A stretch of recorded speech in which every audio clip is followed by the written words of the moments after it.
Top 10 most beautiful railway station in India और comment करिएगा आप इनमें से कौन सी जगह गए हैं।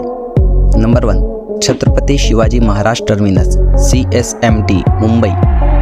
नंबर 2 दार्जिलिंग का Darjeeling Himalaya railway station. Number 3 Udaipur city में located Udaipur city railway station. Number 4 Howrah junction Kolkata. Number 5 Madgaon junction Goa. आगे बढ़ने से पहले आप सबसे रिक्वेस्ट है कि वीडियो को लाइक करके चैनल को सब्सक्राइब कर दीजिए। नंबर 6 मैसूर में located Mysore junction. Number 7 Kanpur का Kanpur central. Number 8 Charbagh railway station Lucknow. Number 9 Cuttack railway station. Number 10 Vasco da Gama railway station.